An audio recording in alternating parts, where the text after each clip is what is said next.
Pelo sinal da Santa Cruz, livrai-nos Deus, nosso Senhor, de nossos inimigos. Em nome do Pai, do Filho e do Espírito Santo. Amém.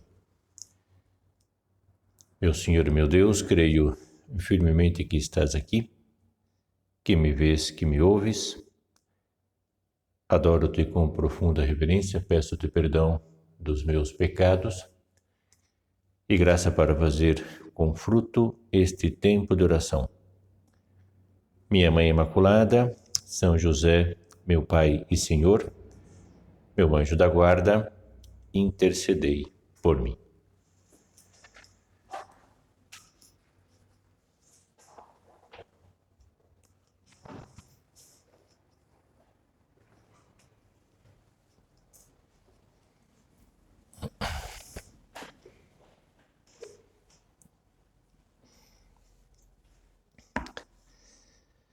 Nós tínhamos visto na nossa meditação do sábado passado que as virtudes humanas são a base para o nosso crescimento espiritual e o crescimento humano. Nós comparamos as virtudes como essas estacas que são fincadas no chão para que em cima delas se possa realizar um grande edifício.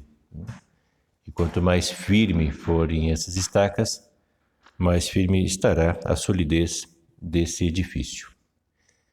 Então, por isso que nós dizíamos, conforme já nos ensinou o Catecismo da Igreja, que as virtudes humanas são atitudes firmes, disposições estáveis, perfeições habituais da inteligência e da vontade.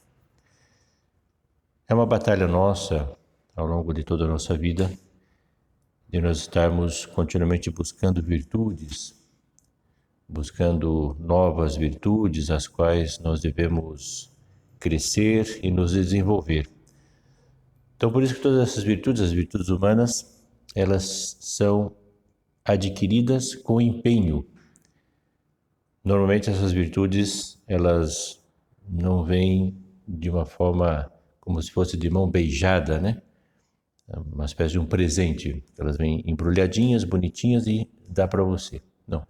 Essas virtudes você conquista ao longo dos anos aqui na Terra. Então, é uma luta constante para ganhar essas virtudes. Então, hoje, nessa segunda meditação desse ciclo sobre as virtudes humanas, nós ainda vamos dar algumas ideias gerais sobre as virtudes e na próxima meditação, daí já iniciaremos com algumas virtudes em específico. Então, primeiramente, eu queria dizer, ainda continuando na mesma esteira do Catecismo da Igreja, que todas as virtudes, elas tendem a regular os nossos atos. Isto é, ordena as nossas paixões, guia a nossa razão, porque uma pessoa que não tem virtudes é uma pessoa que tem condutas descontroladas, desreguladas, isto é, condutas pouco racionais. Uma pessoa que não tem virtudes humanas é como se fosse um carro que perdeu, imagina-se um carro que perdeu o volante, não tem freios, né, e se atira da rua abaixo, né? Então, lógico, é um caos, né? A vida da pessoa é uma desordem, a vida da pessoa não tem sentido, as coisas são feitas de uma forma improvisada, de última hora, né? E nós mesmos, né, às vezes gostaríamos de fazer tantas coisas e temos até bons desejos, temos um coração bom, mas às vezes na hora de atingir um objetivo, alcançar uma meta, nós ficamos tristes porque nós não conseguimos. Vamos imaginar uma pessoa que é muito inteligente, né, e deseja passar um exame muito difícil, de um concurso, né, mas sempre está fracassando. Né? Mas é uma pessoa inteligente, é uma pessoa que tem cabeça, né? Mas, em função, né, dessa desordem, em função de não ter um planejamento, de não ter um estudo, né? Ordem no trabalho, renúncia às vezes a certos prazeres temporários, né? E um espírito de sacrifício. Quando não tem isso, faltando as virtudes, não consegue alcançar a sua meta. Né? Há muitas pessoas que às vezes têm desejos muito bons, né? E não conseguem. Ou, por exemplo, outras pessoas que desejam manter a calma, né? Serem serenas, gostaria de não reclamar, de não brigar com ninguém, né? Mas qualquer coisa que são, por qualquer motivo, são cutucadas, então não conseguem, ficam chateadas consigo mesmo, não conseguem se esforçar para isso, não têm paciência, não têm um controle sobre a língua, não têm uma firmeza, né? Na sua serenidade, não são tolerantes, brigam com todo mundo, né? Então, normalmente, pessoas que não lutam são pessoas que vão por esses caminhos de improvisações. É um carro totalmente desgovernado, né? Uma pessoa, né, que vai pelos ventos do seu desejo, pelos ventos do seu prazer, de um capricho, né, de um egoísmo, das circunstâncias em que a pessoa está imersa e não tem ali uma estrutura, né, que vai conduzindo essa pessoa para o bem. Por esse motivo, continua dizendo o Catecismo da Igreja, que a pessoa virtuosa é aquela que livremente pratica o bem. Isto é, eu vejo algo, né, quero passar nesse concurso. E é um bem. Né? Então, ali livremente, quer dizer, eu tenho capacidade, através das virtudes, através, logicamente, da graça de Deus, de alcançar aquela meta se eu me esforço. As virtudes humanas forjam o caráter, e São José Maria dizia-nos em caminho que as virtudes humanas fazem com que nós sejamos donos de nós mesmos. Não é verdade que, puxa, como é importante a virtude, né? Quantas pessoas hoje em dia que sofrem, né, porque não conseguem se dominar, não conseguem dizer não a si mesmas, não conseguem viver a temperança, sair do comodismo, sair de uma zona, né, de comodismo da vida.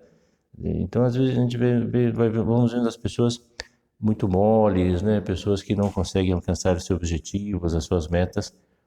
E por que tudo isso, né? Porque não tem estrutura, né? Não tem assim esses pilares, né, essas estacas bem fincadas no chão, e eu não posso construir nada em cima de algo que seja vidro, né? Se essas estacas não são firmes, né, se o material, né, não é bem projetado, todo o edifício acaba sucumbindo, acaba caindo. Então nós temos que ficar pensando assim, agora vamos pensar diante de Deus. E é bom que, por mais que a meditação aqui está sendo virtual, né? Você está me assistindo aí na sua casa, né? E, por mais que seja uma meditação virtual, nós sabemos que a meditação sempre nos leva a ter um contato com Deus e nos leva a fazer oração. Cada um, eu, você, estamos aqui conversando com Cristo presente aqui no sacrário. Né? Então, nós temos que agora pensar diante de Deus. Né? Quais são as virtudes que me faltam? Né? Nós podemos até pensar assim, já que eu vou construir um edifício espiritual, um edifício da santidade, nós podemos perguntar assim, qual é o material que eu preciso para construir esse projeto, né? Para que, iniciando esse projeto, eu o termine. Né? No Evangelho de São Lucas, tem um momento em que Cristo conta uma historinha de um sujeito lá que, sem ter planejado bem as coisas, ele começou a construir, né? Iniciou lá o princípio da sua construção. Só que como não tinha planejado direito os gastos, não tinha calculado, não tinha feito bem seus cálculos, ele não conseguiu acabar. Então Jesus disse que as pessoas zombavam desse homem, né? Então o nosso desejo justamente não é esse. Quer dizer, nós estamos aqui nessas meditações para justamente nós percebermos quais são as virtudes, qual é o material necessário que eu preciso para que eu possa construir, né? Que eu possa justamente fazer com que esse meu edifício, com o tempo, vá sendo desenvolvido. Então, para que você possa descobrir, né, quais são as virtudes que você precisa, nós vamos entrar aqui no caminho que sempre é muito importante para cada um de nós, que é o conhecimento próprio. É conhecer-se a si mesmo. Você tem medo de se conhecer? Você sabe quem você é? Você sabe quais são os seus defeitos? Quais são as suas limitações? Você sabe qual é o seu temperamento? O temperamento, geneticamente, nós já o recebemos. Já está dentro do nosso DNA, uma maneira de ser, uma conduta de ser. Então esse é o nosso temperamento. Em cima desse temperamento, colocaremos as virtudes humanas e depois forjaremos o nosso caráter, né? Forjaremos a nossa personalidade. Mas primeiramente, assim, conhecer-se, né? O orgulho não deixa a gente se conhecer, né? O orgulho sempre acaba travando aí todos os meios, os métodos, né? Para que você possa ver, né, que eu sou vaidoso, né? O orgulho não deixa ver que eu sou soberbo, que tenho uma autocomplacência, né? Que eu sou preguiçoso, que eu gosto de me entreter com aquilo que me dá prazer, né? Eu gosto, não sei, às vezes até um requinte nas refeições, né? Então é perigoso, né, nós entrarmos por esse caminho, pensamos que isso faz parte um pouco da nossa vida e eu não conheço, né? Não me conheço, né? Como dizia o livro do Apocalipse, né? Conheça as tuas boas obras, né? Será que, como é que é, né? Eu estou me conhecendo? Será que às vezes eu não me conformo, né, como eu sou? Às vezes tem muita gente que acaba aceitando, né? Não reconhece os seus defeitos, né? Ah, sou assim mesmo. Muitas pessoas falam assim mesmo, né? Ah, sou assim, sou desse jeito. Ah, eu quando falo com alguém, estou muito nervoso, eu lanço na cara, né? Não sou nem um pouco, não sou nem um pouco delicado. Eu nasci desordenado, vou morrer desordenado, né? Então, às vezes as pessoas pois se deixam levar por isso, né? Se eu sou impaciente, então não tenho o que fazer, né? As pessoas que se conformam com aquilo que é, né? Então nós não podemos ser assim, você sabe praticamente de cor, né? Aquele ponto número 4 de Caminho, justamente o primeiro capítulo de Caminho, é sobre o caráter. E São José Maria nos diz: não digas, sou assim. São coisas do meu caráter. Não, são coisas da tua falta de caráter. Então seja homem. Então, São José Maria falava muito claramente, né? Muitas pessoas, se ele colocou isso no ponto número 4, né, de Caminho, é que muitas pessoas já tinham dito isso a ele, né? Olha, eu sou desse jeito, né? Eu sou briguento, eu sou preguiçoso, né? Eu não consigo chegar pontualmente às coisas, eu sou cômodo, né? Então, eu sou covarde, né?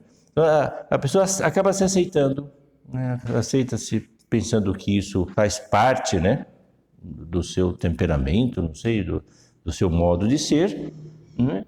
E não muda, né, acaba sendo, sei lá, está sendo conservado ali no freezer, né, todos esses seus efeitos.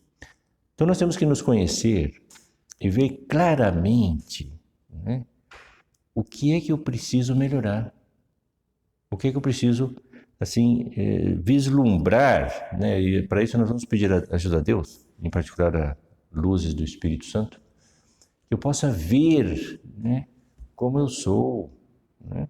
Então eu vou dar aqui algumas pistas para que você possa se conhecer, né? Além, é provável que você já talvez até tenha feito algum curso para conhecimento próprio, para saber um pouco como é seu modo de ser, seu temperamento, né?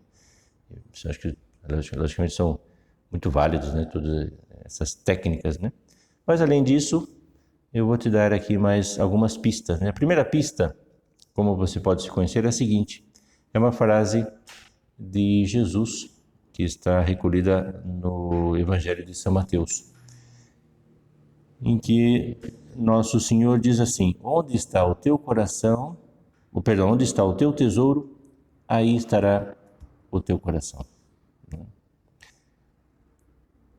Então o que é esse tesouro, né, que Jesus fala, né?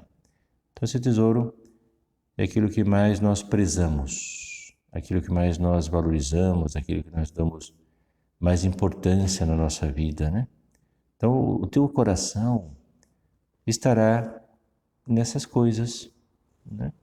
Então, vamos pensar assim: onde está meu coração? Meu coração está no sucesso? Meu coração está na riqueza, na satisfação? Meu coração está no sossego, né? Será que a minha vida talvez gira, ou às vezes eu tenho como objetivo de vida buscar esses 3 S's, né? Não sei se você já ouviu falar nos 3 S's: sucesso, satisfação, sossego. Então, às vezes tem gente que tem isso como presente, né? Quando é que eu vou chegar a alcançar o sucesso? Quando é que eu vou ter uma vida mais pacata, uma vida mais tranquila, né? Uma vida mais sossegada? O meu tesouro, quer dizer, o meu coração está nisso, né? Então, para outras pessoas, né, o tesouro, às vezes, realmente é ficar acumulando riqueza, não é verdade? É ficar procurando os bens da terra, né?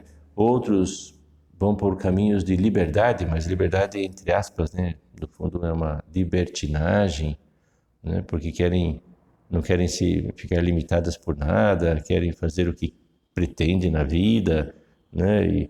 Então são pessoas que estão sempre buscando essas coisas, né? Então se você busca isso, né? Sem dúvida nenhuma você é egoísta, na verdade.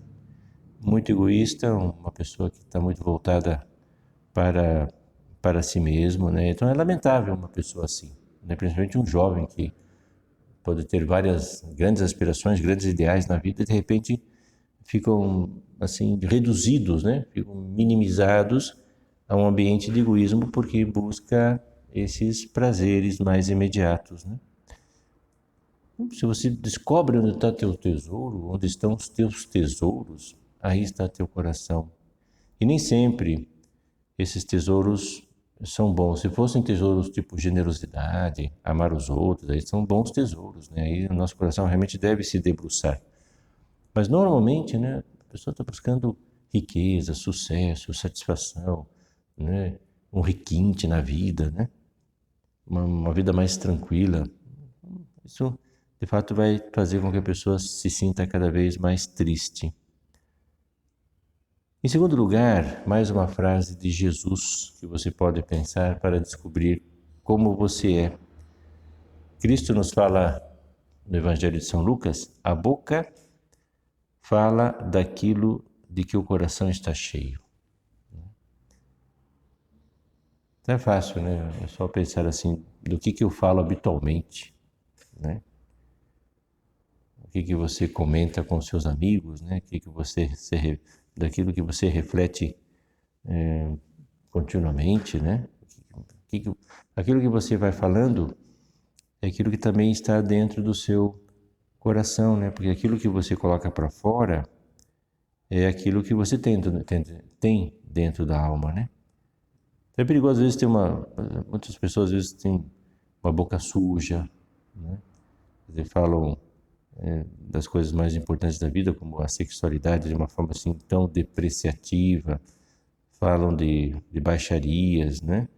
E desprezam os outros, não falam a verdade, né?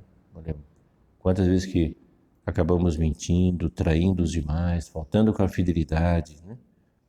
Então a gente vai percebendo, puxa vida, quanta coisa que eu poderia melhorar, né? Ali pode ser um foco de início de uma virtude, né? Não, puxa, não tenho fidelidade, não sou um constante, né? E acabo falando coisas que são duras, coisas que machucam o coração dos outros, né? Então, se você vai pensando assim, olha, como é que está a tua fala, né? Você fala de que habitualmente, né? Vai descobrir com certeza como você é. Depois, em terceiro lugar, Jesus pergunta assim: por que estáis tristes? Essa pergunta, por que estáis tristes, é logo depois da ressurreição de Jesus, quando ele se encontra com os discípulos de Emaús. Estavam realmente tristes. Foi a primeira coisa, né? A primeira pergunta que Jesus faz depois de ressuscitado a esses discípulos: por que vocês estão tristes? Mas nós podemos nos perguntar, né? Você fica triste com o quê? O último fracasso te deixou triste? A última baixa, né? A última coisa que não deu certo, né? Que eu fiquei irritadíssimo com aquilo, aquela humilhação, puxa, então fui humilhado, ou fiz algo errado, não aceitei bem e fiquei triste, né? Então, às vezes a gente vai percebendo que a tristeza ela está sempre em volta desses nossos, vai tocando, né, o nosso ser, e a gente às vezes, puxa vida, se eu tivesse um comportamento mais nobre, de virtudes, né, se eu tivesse uma visão assim de que os fracassos são bons para a minha vida, que luzes nós não teríamos na nossa vida, né? Então, as virtudes, elas vão aparecendo na medida que você vai se conhecendo, né? E dentro desse conhecimento próprio, eu abri aqui um capítulo que às vezes a gente não compreende tão bem, que são as nossas limitações. Então, qual é a relação entre a limitação e a virtude? Então é muito importante nós verificarmos que as limitações, elas são nos dadas, né, já vem dentro, é como o temperamento, né? Já vem dentro do nosso ser, uma série de limitações. Pode ser limitações físicas, pode ser limitações intelectuais, pode ser uma limitação de aptidão, ou não sei, de um jeito de ser, etc, etc, etc, né? Então tem várias limitações. E qual é a relação dessas limitações com as virtudes? O que acontece é o seguinte: quando nós temos muitas virtudes, nós conseguimos tirar muitos frutos dentro das limitações que nós tenhamos, né? E essas limitações, elas não se confundem com os defeitos, né? Os defeitos podem ser arrancados, as limitações devem ser aceitas. As limitações, humildemente, eu tenho que aceitá-las. Às vezes não posso fazer muito com as limitações, mas os defeitos eu posso arrancar. Então, dentro dessas limitações que eu tenho que aceitar, né, então nós vamos colocar aí as virtudes, né? Então é muito bonito de nós percebermos, né, tem vários exemplos assim, de pessoas que eram limitadas e dentro da sua limitação conseguiram colocar ali as virtudes e superaram. As limitações permaneceram, mas elas conseguiram algo grandioso dentro de uma limitação, né? Um exemplo que você poderia imaginar agora é o bonsai, São essas árvores pequenininhas, né? Minúsculas, assim, plantadas num vasinho, mas, assim, se você a cuida direitinho, se você a poda, rega direitinho, ela tem uma formosura, mas é pequenininha, né? Quer dizer, não vai crescer muito mais, não vai ser uma árvore frondosa, né? Mas dentro daquele espaço, né? Dentro daquelas limitações daquele bonsai, ali você pode fazer algo muito bonito, muito bem feito, né? Então, muitas vezes a nossa vida é assim, né? Não sei se vocês já ouviram falar em Helen Keller, né? Ela nasceu no Alabama em 1880, e só que ela, em função de uma doença, né, que se manifestou já quando ela era criança, assim, um pouquinho mais de um mês e meio um ano e meio, perdão, de vida, através de uma doença ela ficou cega e surda. E diante de uma outra pessoa que era uma grande educadora, né, que conseguiu fazer com que essa moça realizasse assim na vida dessa moça realizasse um grande milagre, porque fez com que Ellen, né, começasse a falar bem inglês, né, francês, latim, alemão, e depois, futuramente, fez a faculdade de filosofia, né, e se tornou uma grande escritora, autora de muitos livros, né? Nós pensamos assim, puxa vida, dentro de uma limitação, né? Cega, surda, né?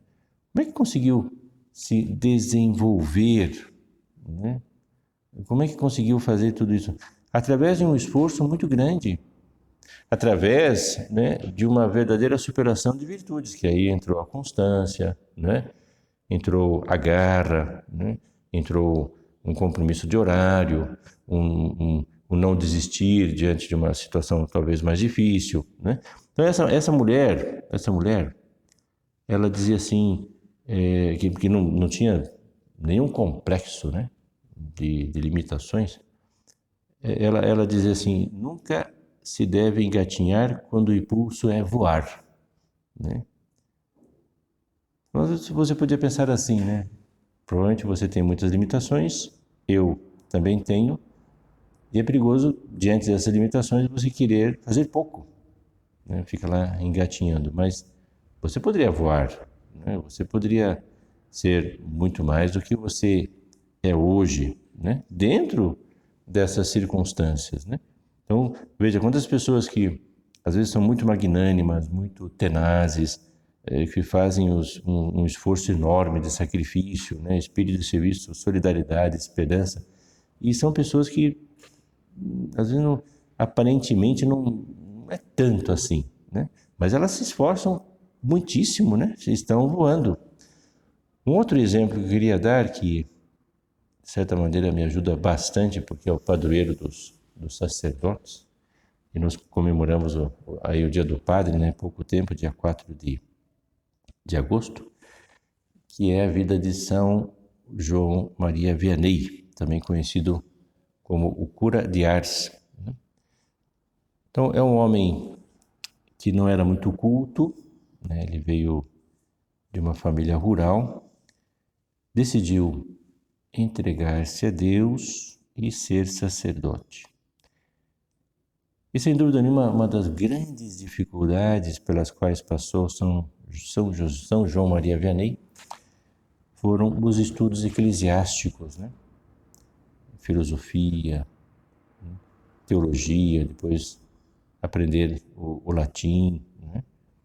Então ele tinha assim uma grande dificuldade, né, intelectual de conseguir aprender tudo isso, mas através da sua constância, através da sua paciência, através da paciência do pároco dele, né, que o ajudou tanto, ele conseguiu chegar a ser padre, né, e depois foi um dos maiores confessores da França e, por outro lado, também padroeiro de todos os padres, né?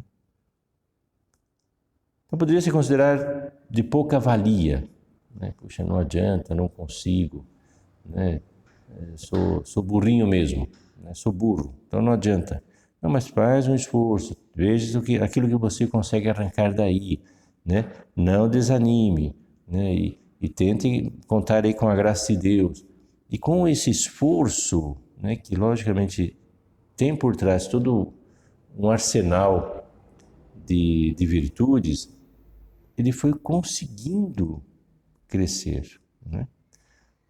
Então, Deus Nosso Senhor, Ele pede-nos que nós, diante das nossas limitações, das nossas pequenas possibilidades, né, possamos crescer muito, nos desenvolver muito, né? Um último exemplo aqui que eu queria dar, muito simpático, é de Mendel, né? Logicamente você já estudou, né? Sabe quem é Mendel, né? É o pai da genética.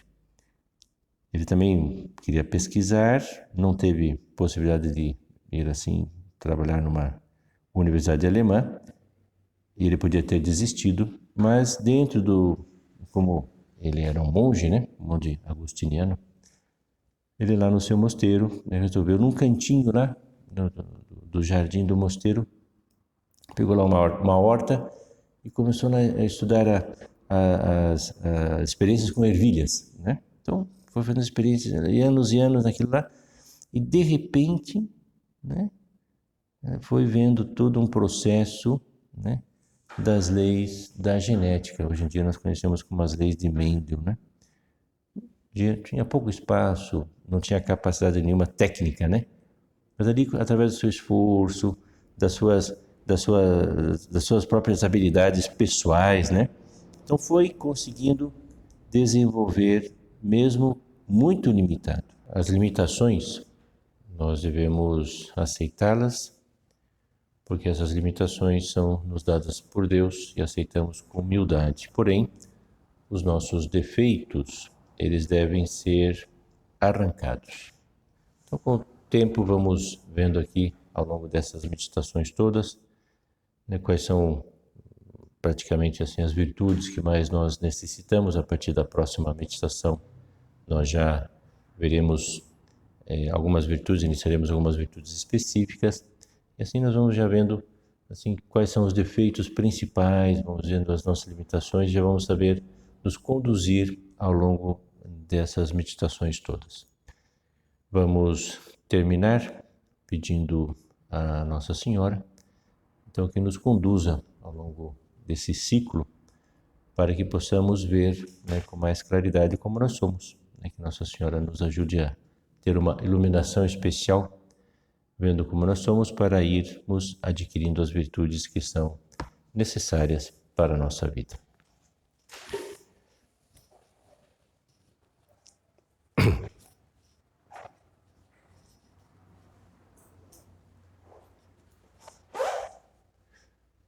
Dou-te graças, meu Deus, pelos bons propósitos, afetos e inspirações que me comunicaste nesta meditação.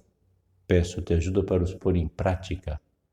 Minha Mãe Imaculada, São José, meu Pai e Senhor, meu anjo da guarda, intercedei por mim.